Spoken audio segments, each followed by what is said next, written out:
This is doctor Neetu Mathur, department of zoology. और आज का टॉपिक है विदलन, उसके प्रकार और उसके पैटर्न तरीके। हमने लास्ट चैप्टर्स में देखा कि किस तरह से शुक्राणु भवन और अंडी भवन के बाद में जो युग्मक बनते हैं वो युग्मक एक उपलम्बी कई सारे चरणों में होते हुए उनका निषेचन होता है। और जो निषेचित अंडा होता है उस निषेचित अंडे के अंदर गुणसूत्रों की संख्या पुनः मातृ कोशिकाओं के समान हो जाती हैं, यानी डुप्लीकेट या डबल हो जाती हैं, डिप्लॉयड होता है वो। और फिर उस डिप्लॉयड निषेचित अंडे के अंदर विदलन प्रारंभ होता है, जो कि उत्तरोत्तर और क्रमिक कई सारे परिवर्तन करके एक जीव का निर्माण करते हैं। तो आज का टॉपिक है विदलन। विदलन जो है वो फर्टिलाइजेशन के बाद में प्रारंभ होता है, और फर्टिलाइजेशन या निषेचन से विदलन का प्रारंभ जो है वो समसूत्री विभाजन के promoting factor, mitosis promoting factor के द्वारा होता है। उन्हीं की प्रेजेंस में ये विभाजन की प्रक्रिया होती है। विदलन एक क्रमिक समसूत्री विभाजन की प्रावस्था है जिसमें जो enormous volume of egg cytoplasm है, जो कि बहुत ज़्यादा आयतन में जो कोशिका अंडाणु का जो साइटोप्लाज्म है वो न्यूमरस असंख्य छोटी छोटी केंद्रक युक्त कोशिकाओं में विभाजित हो जाती हैं, और उनके इसी विभाजन को हम विदलन बोलते हैं। ये विदलित होती हुई छोटी कोशिकाओं को हम ब्लास्टोमियर्स कहते हैं। और ये विदलन किस प्रकार का होना है, विदलन कितनी बार होना है, और उन विदलन से किस प्रकार की कोशिकाएं बननी हैं, वो सब कुछ कंट्रोल रहता है उस मातृ कोशिका के या oocyte के अंदर उपस्थित प्रोटीन्स और संदेशवाहक आरएनएस के ऊपर। हम जानते हैं कि जब oogenesis की प्रक्रिया होती है, अंडी भवन की जब प्रक्रिया होती है, तो अंडी भवन एक विशेष स्थान पर, एक विशेष प्रावस्था में, समसूत्री अर्धसूत्री विभाजन की प्रावस्था में ही अरेस्ट हो जाता है, रुक जाता है। और जब स्पर्म या जो शुक्राणु का केंद्रक का संलयन जब अंडाणु के केंद्रक से होता है, उसके बाद ही कई जीवों के अंडाणु के अंदर मैच्योरेशन या परिपक्वन की प्रक्रिया पूर्ण होती है। तो ये परिपक्वन की प्रक्रिया है एक्चुअल में जो संदेशवाहक आरएनए है और जो प्रोटीन जो है वो भी उसमें पार्टिसिपेट करते हैं, उसमें अपना योगदान देते हैं। और फिर किस प्रकार से कोशिकाओं का आगे उत्तरोत्तर निर्माण होना है, किस प्रकार से विदलन होना है, ये डिसाइड करते हैं।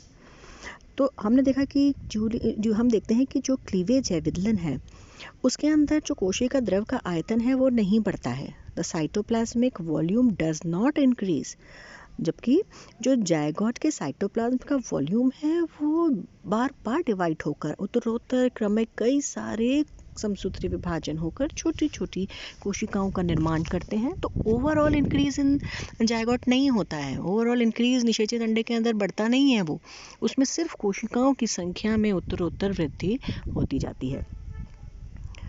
ये जो रैपिड सेल डिवीजन है, तो उसमें क्या होता है कि जो ये रेशो है, हम देखते हैं कि जो रेशो है वो रेशो साइटोप्लाज्मिक और न्यूक्लियर वॉल्यूम का, जो कोशिका द्रव्य है उसका और जो केंद्रक द्रव्य है उसका जो रेशो है, अनुपात है, वो कम होता जाता है, क्योंकि कोशिका छोटी से छोटी छोटी छोटी होती जा रही है। और वो जो जैसे जैसे क्लीवेज बढ़ता है वो वॉल्यूम जो होता है कम कम होता जाता है। तो और ये जो वॉल्यूम है, decrease in the cytoplasmic to nuclear volume ratio, जो है वो बहुत क्रूशियल है, क्योंकि कुछ जीन्स ऐसे होते हैं जो इस वॉल्यूम के रिडक्शन से ही, जो वॉल्यूम की कमी हुई है, ये जो रेशो की कमी हुई है, जो अनुपात की कमी हुई है, उससे ही कुछ जीन उद्दीपित होते हैं। जैसे हम एग्जाम्पल लेते हैं ए फ्रॉग ज़ीनोपस लेविस में। जो अंडा, जो फ्रॉग है, इसका जो एग है, transcription of new message is not activated until after 12 division. 12 cleavage या 12 विभाजनों के बाद में ही, जब ये केंद्रक का और कोशिका द्रव्य के अनुपात में जब कमी आती है, या जब ये अनुपात 12 डिवीजन के बाद में जिस लेवल पर पहुंचता है, तभी जाकर ज़ीनोपस लेविस के अंडाणु के अंदर कुछ जीन एक्टिवेट होते हैं।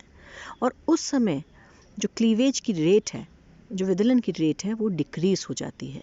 और जो ब्लास्टोमियर्स होते हैं, जो क्लीवेज के बाद बनने वाली कोशिकाएं होती हैं, वो मोटाइल हो जाते हैं, गतिशील हो जाते हैं, और जो न्यूक्लियर जीन्स हैं, जो न्यूक्लियस के अंदर उपस्थित जीन हैं, उनसे प्रोटीन का निर्माण होना प्रारंभ हो जाता है और इस अवस्था को हम मिड ब्लास्टुला ट्रांजिशन बोलते हैं। कहने का मतलब ये है कि उत्तरोत्तर जो कोशिकाओं का विभाजन हो रहा है, कोशिकाएं जो छोटी होती जा रही हैं, जो केंद्रक द्रव्य और कोशिका द्रव्य के आयतन में जो चेंजेस आ रहे हैं वो बहुत इंपॉर्टेंट हैं, क्योंकि जो भी ब्लास्टोमियास बन रही हैं उनको आगे चलकर एक निश्चित कार्य को करना होता है, तो वो तभी प्रारंभ कर सकती हैं, प्रोटीन का निर्माण भी तभी प्रारंभ हो सकता है जबकि ये न्यूक्लियर साइटोप्लाज्मिक रेशो अनुपात जो है वो कम हो या एक विशेष लेवल तक पहुँचे।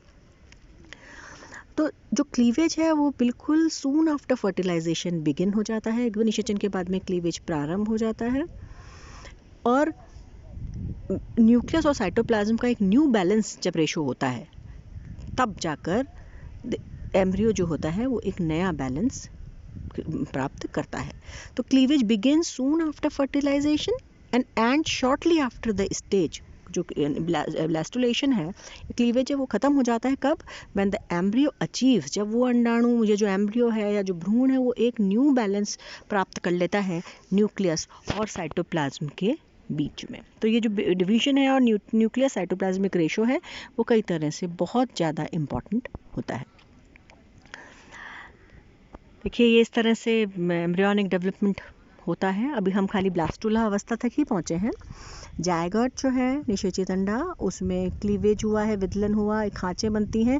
हम नेक्स्ट चैप्टर में देखेंगे किस तरह से ये खांचे बनती हैं, कितने प्रकार के अंडे देखे जाते हैं।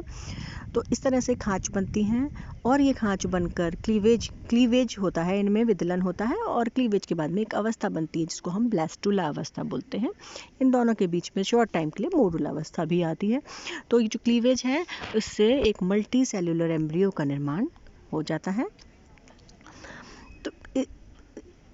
Division of first cell to many within ball of same volume, कहने का मतलब वो जो बॉल है वो उसका वॉल्यूम सेम है, तो उसके अंदर बहुत सारी जब कोशिकाएं इकट्ठी हो जाती हैं हम उसको मोरुला बोलते हैं। और ये जो मोरुला बनी है जिसमें बहुत सारी कोशिकाएं हैं वो बाद में धीरे धीरे कोशिकाओं के खिसकने से बीच में एक हॉलो जगह बन जाती है, खोखली जगह बन जाती है ना, तो उसको हम बोलते हैं ब्लास्टुला।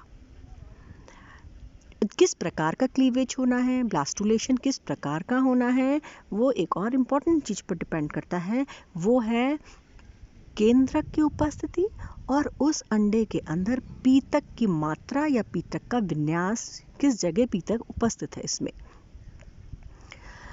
जो प्रिमिटिव कॉर्डेट्स होते हैं, जो बहुत ही निम्न कॉर्डेट्स होते हैं, उनके अंदर जो डिवीजन है वो इवन होता है, समान होता है और इक्वल साइज की कोशिकाएं बनती हैं ब्लास्टुला के अंदर। एम्फीबियंस के अंदर क्लीवेज पूर्ण होता है लेकिन सिमेट्रिकल ब्लास्टुला नहीं बनता है, उनके अंदर छोटी और बड़ी कोशिकाओं, बड़ी ब्लास्टोमियस वाला ब्लास्टुला बनता है। रेप्टाइल्स और बर्ड्स ऐसे होते हैं जिनमें कि पीतक की मात्रा बहुत ज़्यादा होती है और बहुत ज़्यादा होने के कारण जहाँ पे पीतक है उसके ऊपर की तरफ कोशिकाएं ज़्यादा विभाजित होकर एक कैप बनाती हैं, पीतक के ऊपर कोशिकाओं की एक कैप बना लेती हैं। और जो मैमल्स हैं, जो स्तनधारी होते हैं, उनके अंदर पूर्ण क्लीवेज होता है और एक ट्रोफोब्लास्ट बनता है जिसमें ब्लास्टोसील उपस्थित होती है with an inner disk of cells equivalent to a blastodisk। तो ये हमने देखा है कि किस तरह से जो क्लीवेज होता क्या है, कोशिका विभाजन, जो समसूत्री विभाजन होता है उसमें और विदलन में क्या अंतर होता है। जो समसूत्री विभाजन होता है उसमें उत्तरोत्तर कोशिका विभाजन के बाद में संख्या में नंबर के साथ में उस पर्टिकुलर अंग की या उस पर्टिकुलर संरचना के आकार में भी वृद्धि होती है। कोशिकाएं बढ़ेंगी तो आकार में भी वृद्धि होगी, लेकिन ब्लास्टुलेशन में हमने देखा है कि आकार में बिल्कुल वृद्धि नहीं होती है, उल्टा कोशिकाएं जो है वो साइज में छोटी होती चली जाती हैं और एक निषेचित अंडे से एक ऐसी संरचना, बॉल जैसी संरचना बन जाती है, मोरुला जैसी संरचना बन जाती है जिसमें कि न्यूक्लियस और साइटोप्लाज्म के रेशो के अंदर परिवर्तन होने, एक पर्टिकुलर लेवल तक, हर जीव के अंदर अलग अलग ये लेवल है, उसमें परिवर्तन होने पर वो ब्लास्टोमियास मूवमेंट करती हैं। उनके मूवमेंट से वो जो मोरुला बॉल बनी थी वो मोरुला एक हॉलो बॉल बन जाती हैं जिसको हम ब्लास्टुला बोलते हैं और उस जो कैविटी बनी है उसको हम ब्लास्टोसील बोलते हैं। यानी उसके अंदर अभी इस समय कोशिकाओं की संख्या बहुत ज़्यादा होती है। तो नेक्स्ट टॉपिक जो होगा वो होगा कि कितने प्रकार के अंडे होते हैं, अंडों में पीतकों की क्या मात्रा होती है, पीतकों की मात्रा के आधार पर विदलन की जो खांच है वो कहाँ तक पहुँच पाती है, विदलन किस लेवल तक होता है, और उस विदलन के बाद बनने वाली संरचना से आगे जीव का निर्माण में उन विदलित कोशिकाएं या ब्लास्टोमियर्स जो हैं उनकी क्या भूमिका होती है, ये सब कुछ हम नेक्स्ट चैप्टर्स में देखेंगे। अभी हमने विदलन और विदलन क्या होता है, किस प्रकार का कोशिका के अंदर विभाजन होता है, ये सब हमने देखा।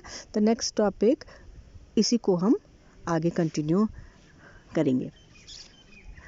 Thank you.